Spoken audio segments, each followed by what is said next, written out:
хуурмаг аккаунт үүсгээд тэрийг баталгаажсан тэмдэгт аваад худал мэдээлэл тарааж байгаа гэмт үйлдлийн талаар би та бүхэндээ мэдээлэл уншиж өгье. Улсын хурлын гишүүний овог нэрийг ашиглаж цэнхэр тэмдэг авч X талбар дээр хуурмаг аккаунт үүсгэжээ. Энэ өнөөдөр над дээр тулгарв. Маргааш альч гишүүний нэр дээр хуурамч аккаунт үүсгэж болзошгүй. Энэ бол нийгмийн сүлжээнд үзэл бодлоо илэрхийлсэн асуудал биш юм аа.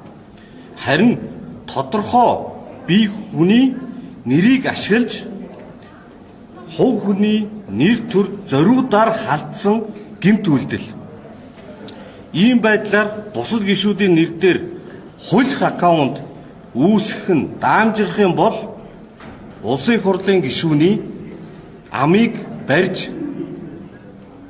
нэрийг гутааж дуугүй болгож Монгол төрийг сулруулах, хяналт тавих, хууль тогтоох чадамжийг багасгаж төрийн тогтолцоог чадамжгүй болгох хортой үр дагаварт хүргэнэ.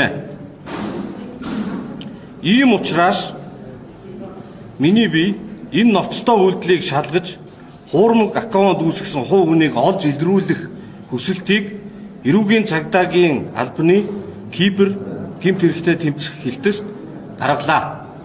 Улсын хурлын гишүүн Жаргал сайхны зол жаргал. За ийм мэдээллийг би та бүхэндээ уншиж өглөө. Тэгээд X аккаунт дээр миний зурагтаа, миний овог нэртэй, миний өөрийн аккаунтын нэрийг арай товчилсан хувилбартаа аккаунт үүсгээд тэрэн дээр цэнхэр тэмдэг аваад ингээ хуурамч мэдээлэл тарааж гисэн байгаа. Миний ярьдаг үг үйлдэлийн эсрэг утгатай зүйлийг энүүгээр тараадаг. Энэ нь бол зорилго нь энэ нэг хүнийг нэр хүндийг гутаах, дээрэс нь элдв үе мэрэд дэвэл та нар дуугаа олон шүү гэсэн сануул гэж би үзэж байгаа. За ингээд одоо өөр юуны зорилго байх вэ? Би ч ямар дэлгүүр ажилладаг хүмүүс миний борлуулалтыг буруулахгүй чинь улс төрийн зорилго байна шүү дээ.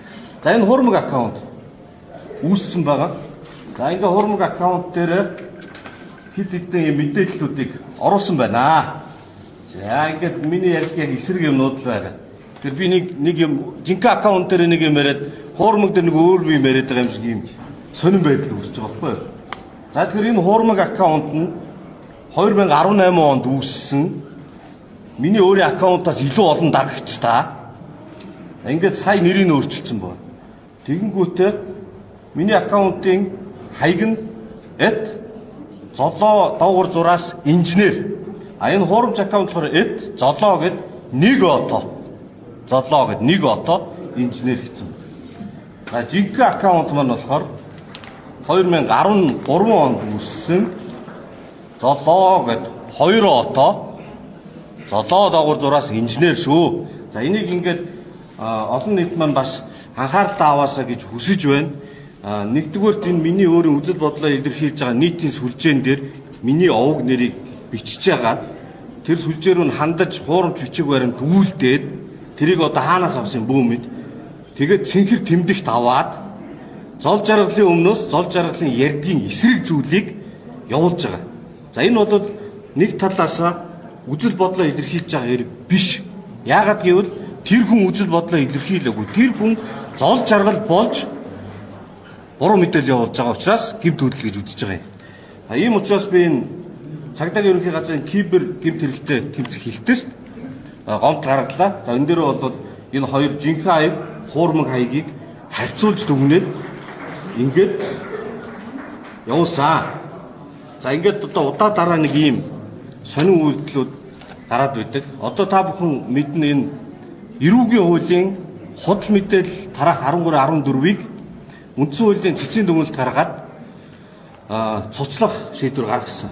Тэрийг би сая бас чуулган дээр үгүй хэллээ. Хувь хүнийхээ хувьд, улсын хурлын гишүүний хувьд дэмжиж байгаа. Нэг талаас худал мэдээлэл түгээх нь гэмт хэрэг мөн. Нөгөө талдаа тэр заалтыг ашиглаад сэтгүүлч нарын амийг хамхих, айлгах, шоронгоор айлгах юм үйл явагддаг. Тийм учраас төгс ертөнц байхгүй балансалж үзээд за тэгвэл энэ эрүүгийн хариуцлага хүлээдгийг цуцлах нь зөв юм байна гэд үндсэн хуулиас гаргасан шийдвэрийг дэмжиж товч дарсан. Харин энэ нэг аккаунт үүсгэж байгаа үзэгдэл бол энэ дээрээс огт холбоогүй. Энэ бол яг таны нэрийг ашиглаад доржийн болд та гэж өөрийнх нь цэнгэл тэмдгийг тавьж хагаад таны өмнөөс худлаа ирж байгаа үзэгдэл байхгүй юу? Тэгэхээр иймэрхүү зүйлийг бол тасан зохицох, дээрээс нь энэ нийгмийн сүлжээн дээр миний хэлж ярьж байгааг бас хардаг хүмүүс байвал та бүхэн энэ хоёр хуурамч аккаунтыг ялгаж ойлгоорой гэж хүсье. За баярлалаа. Таны хувьд одоо өөрийн эмзэг нууц мэдээлэл алдсан байх боломжтой юм. Цэнгэл тэмдэг авсан байна гэхээр. За одоо гүү хата ер нь эмзэг мэдээлэл гэж одоо иргэний үнэн л эргээсийн дугаар. Тэгээ эргээсийн дугаар энэ ч одоо ингэж нэлт болсон шүү дээ.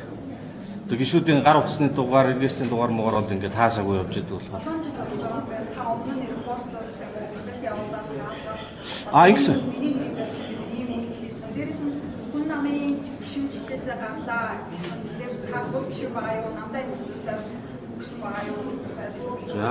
За энэ хуурамч аккаунт 2018 онд үүссэн юм байлээ. Миний аккаунт бол 2013 онд үүссэн. Энэ хуурамч аккаунт нь 18 онд үүссэн боловч сая энэ сард 12 дугаар 25 оны 12 дугаар сард баталгаажуулалт аваад нэрээ өөрчлөөд өмнөх байсан жиргэнүүдээ устгаад дараагчдын тоонд минийхээс баг 3-4 дахин хийх юм байл. Тэгэхээр энэ зориудаар саяхан одоо нэг магадгүй өчигдөр уржигдөр нэрээ өөрчлөөд тэгээд жиргэнүүд явуулж хийсэн бэ. За энэ аккаунт энэ бол хувийн аккаунт. Хувийн аккаунт учраас би хуваараа цагдаад хандна. Хуваараа энэ олон улсын байгууллагууд руу хандна. Намтаа бол хамаа байхгүй. Намын гишүүнчлийн асуудлыг бол би яриад дууссан. Тэр сэдв хаацсан. Одоо бол намын гишүүнчлэхгүй байгаа. За нэг зүйлийг би та бүхэнд нэмээд хэлчих. Энэ араас нэг ийм зүйл бий.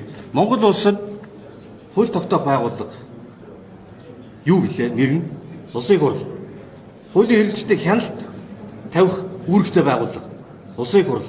Улсын их хурлын гишүүн хамгаалалттай байдаг учир нь тэр.